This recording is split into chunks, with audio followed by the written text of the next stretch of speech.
Yes, this is paranormal, and I am back. And I have something I want to say to you. For those of you who are hearing the content over, understand that you are now getting the clean versions of the content. Don't take this out on Dog Waters himself.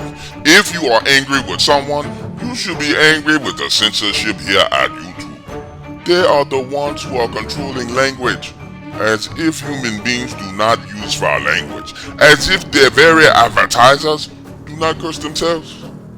So don't take it out on him.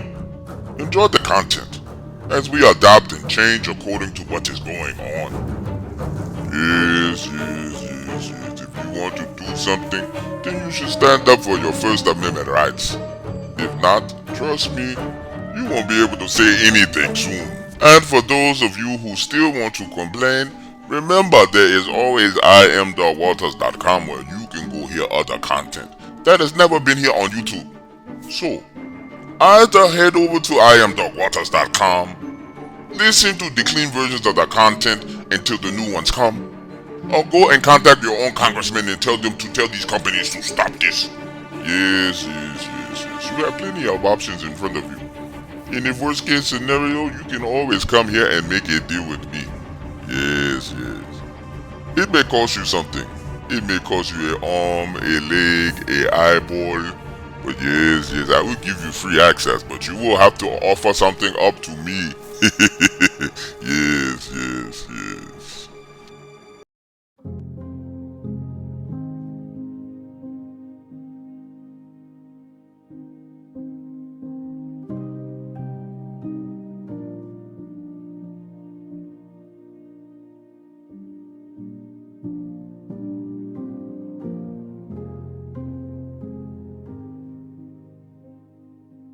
Being in law enforcement is a mental and emotional roller coaster ride.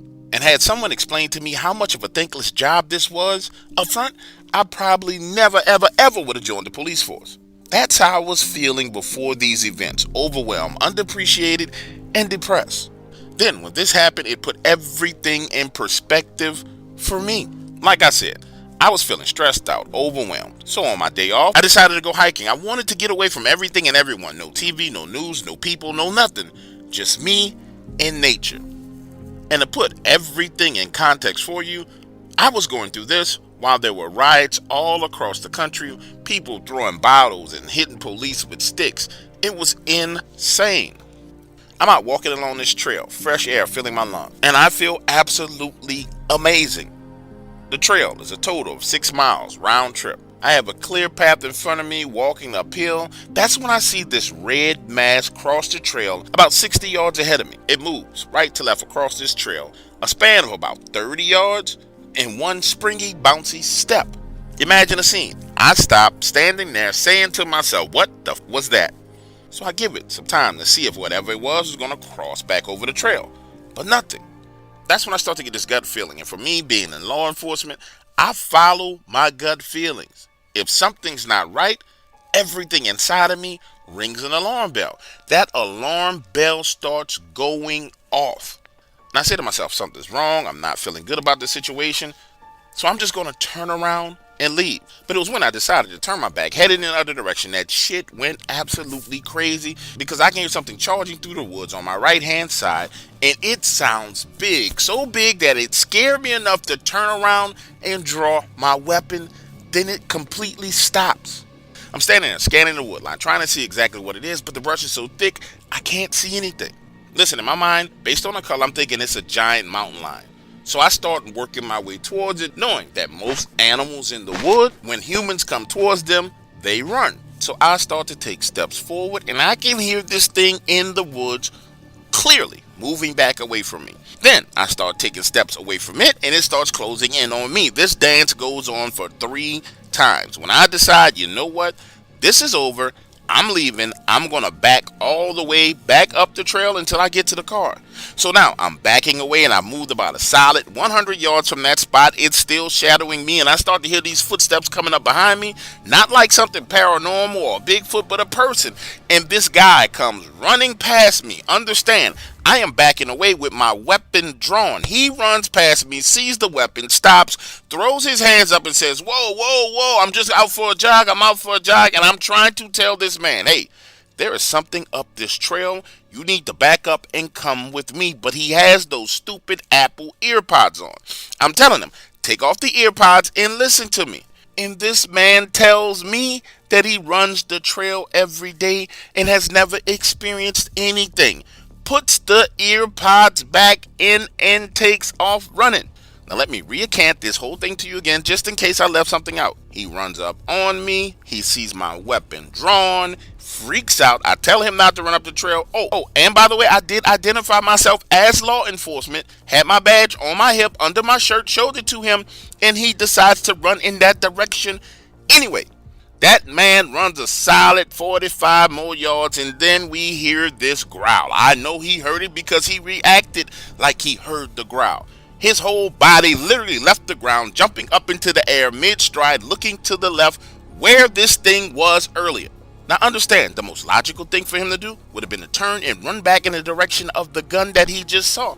But no, this man takes off full speed, sprinting like an Ethiopian long-distance runner down the trail, away from the parking lot. And understand, once you get to that end of the trail, it's just a gigantic circle and you have to start working your way back. He is running away from safety, full speed, so fast there's no way that I'm going to be able to catch him.